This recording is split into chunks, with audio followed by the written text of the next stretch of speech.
LeBron can get a basket very well. I think he can also still occasionally get a stop. I think he could do basically all of it. But I do think it's not wrong to assume that KD and Giannis are the two best players on the planet right now. I agree with that. I did my top 10. When did I do my top 10? Oh, gosh. I gotta find it. Oh, here it is. I did it on July 22nd. Obviously, I got Steph at 3, KD at 2, Giannis at 1, and I have LeBron at 4. I think that's a fair way to put it. But I think he should still get, at least a vote. Because he did not have a bad season last year by any means. Alright. So, Hurts became a late scratch in yesterday's game. And like I said, I don't expect much from the Eagles this year. Except for a 4th place finish. But I did expect them to be a little better with Jalen Hurts. But, they're just not... I mean, the way their organization is handling a lot of the stuff, like Doug Peterson, Jalen Hurts, and, I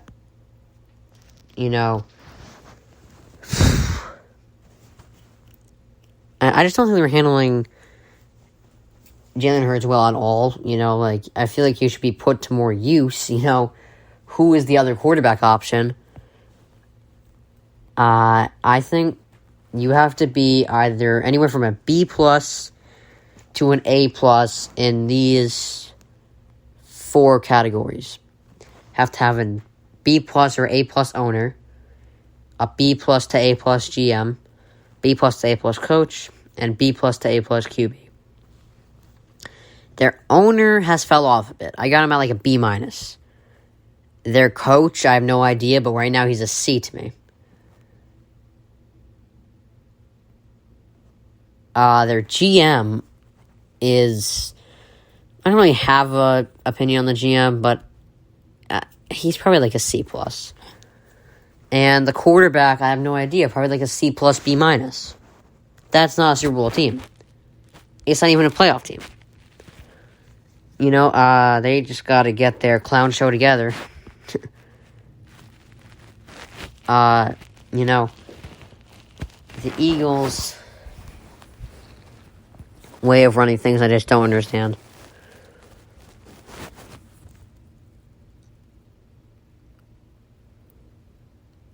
Alright. So the second week of the preseason is coming up, and by the way, this podcast is actually almost done. But preseason week 2 is coming up, and there are actually a lot of exciting matchups. I am excited to see the Packers and Jets. I'm excited to see the Bucks and Titans. Let's see, who else? I am excited to see Lawrence against the Saints. Hopefully I can get some more Trey Lance action against the Chargers, see where he's at. Maybe I'll see more Drew Lock against the Seahawks. Let's see. What other quarterbacks are exciting here? I'd like to see Dwayne Haskins repeat his great performance last week again. And I'd like to see more of... Did we see any of Tua in the first preseason game? Jacoby Brissett. Okay, he went 8 for 11, 99 yards. Yeah, he did okay. I'd like to see more of him. Against the Falcons, and I cannot wait to see Zach Wilson against the Packers.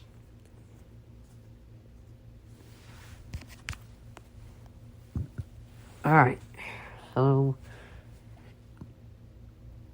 I'm going to go back to LeBron receiving 0 votes as an NBA player, or for the best NBA player. Now, I've said before, the face of the league and the best player in the league are different.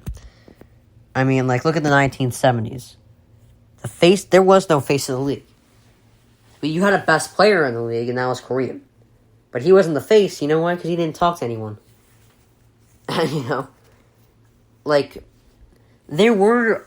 I'd say at the beginning of the 80s, Larry Bird was the best player. But Magic was still the face of the league. Because he just talked so much, and he was so likable. You know, he was the face of the league for the 80s. And Larry Bird was probably the best player for the first, 5-6 years of it. I believe LeBron is still the face of the league over KD and Giannis, but it doesn't mean he's the best player. But, you think NBA, you think LeBron. It's a package deal. You know, in the 80s, you thought NBA, you thought Magic Johnson. You didn't, even in the years that Larry Bird was winning MVP, you probably thought Magic Johnson. So, I don't know. We'll see what happens this year. I don't know. I mean, last time LeBron got 0 votes for best NBA player, he won a championship. So, we'll see what kind of... And it was actually a very similar season. You know, after the AD trade, they didn't get the big fish in Kawhi, but they signed a bunch of role players. This season, after the Westbrook trade, they didn't get any big fish, but they got, shooters. Carmelo Anthony, Malik Monk, Wayne Ellington. A lot of those guys. And it was basically all experienced role players. It wasn't really any glamorous guys. They got one glamorous guy and a bunch of role players. So it's very similar. What's going down here? It's like a repeat of 2019. The Lakers disappoint. LeBron misses the playoffs in 2019. He loses in the first round in 2021. 2021 free agency. They trade for AD and they trade for Westbrook.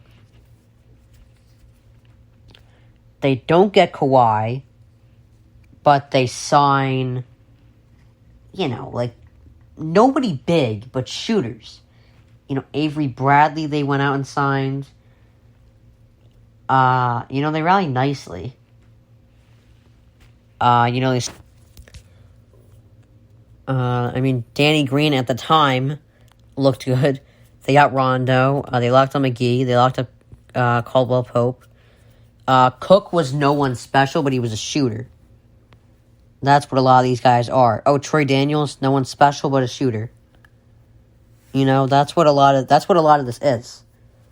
In this one they got Carmelo. I already listed those guys. Very similar. Let's just see if they go out and win a championship. See what happens there. All right. So Aaron Rodgers says that he would have taken the Jeopardy job had it been offered. Now, this can fit in with the retirement thing, kind of, and why, the Packers could be a little scared with Aaron starting and still being the quarterback. I sure would if,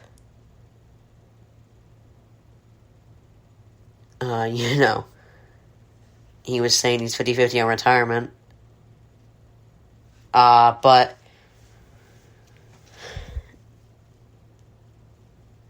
the crazy thing is, with this whole Aaron Rodgers situation, once the Packers got a little incompetent, Rodgers spoke. That just shows it matters where you land. Because, think about this. Has Patrick Mahomes spoken out about, to Tom Brady when the Pats took Jimmy Garoppolo in the second round? When they really didn't need to. Did he speak out and make a whole thing I'm requesting a trade, I'm out of here thing? No, he didn't. Because when Brady got there, they weren't a special team. Or no, that's a bad example. Scratch that.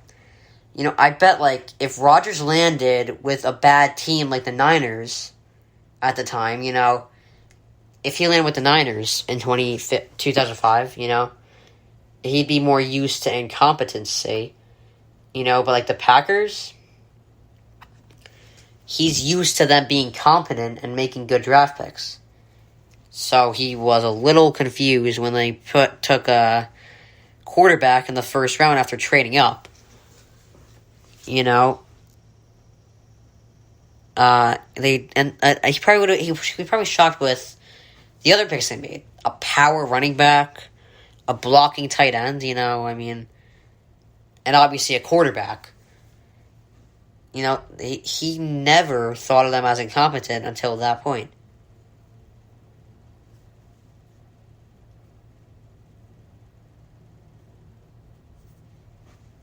So, it shows, like, matters where you land, because, long term it matters where you land, because, it could affect your entire career, and it could affect how used to you are to incompetent draft picks. Alright. Okay. So, apparently Prescott will not be 100% for week 1 against the Bucs. Now, I really have no idea what the Cowboys are going to do, because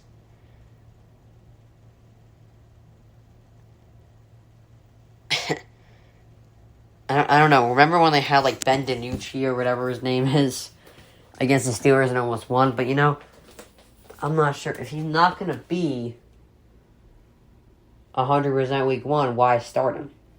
Like I said, you've got to wait. If they're not going to be, entirely available, why start them? You're just costing yourself a game. And it will come back to bite you at the end, because, the NFC East is a tight division.